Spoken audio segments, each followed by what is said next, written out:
জ্যোতিষী মহারাজ আছেন? ভেতরে আসতে পারি? হ্যাঁ হ্যাঁ আছি, চলে আসুন। জন্মকুণ্ডলীটা এনেছেন তো? না থাকলে সঠিক জন্ম তারিখ আর সময়টা লাগবে। আমি ল্যাপটপে জন্মছক বানিয়ে নিয়ে বিচার করব, তবে ফিজ একটু বেশি লাগবে। বাহ, আপনার জন্মকুণ্ডলীতে তো রাজযোগ দেখতে পাচ্ছি। অনেক টাকা পয়সা রয়েছে আপনার ছকে। ও ইয়েস, আচ্ছা তাই নাকি? তা জ্যোতিষী মহারাজ, প্লিজ আমায় একটু বলে দিন না, কি করে জন্মকুণ্ডলীর টাকাটা আমি আমার ব্যাংক অ্যাকাউন্টে ট্রান্সফার করব?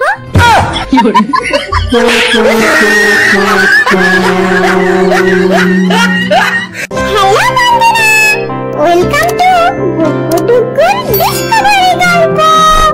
কোনো চিন্তা করবেন না, আপনার সব প্রশ্নের উত্তর দেবার জন্যই তো আমি আছি। দেখি তো আপনার হাতের রেখা কি বলছে। বাহ, অসাধারণ! আপনার হাতেও অনেক শুভযোগ তৈরি হয়েছে। আজ থেকে ঠিক 1 মাসের মধ্যে অনেক উঁচুতে ওঠার সম্ভাবনা রয়েছে আপনার। আমি গ্যারান্টি দিয়ে বলছি। মিলিয়ে নেবেন? দিন 500 টাকা দিন, আমার দক্ষিণা। দেখতে দেখতে কেটে গেল পুরো 1 মাস।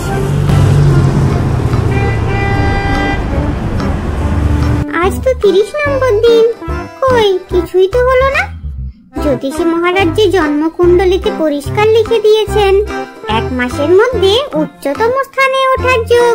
ডুগ্গু ডুগ্গু, সারাদিন শুয়ে বসে কাটালে চলবে?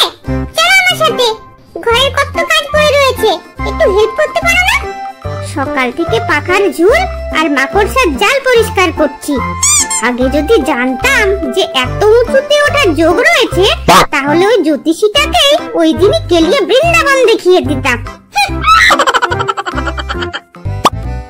বন্ধুরা লাইক দিও, বন্ধুরা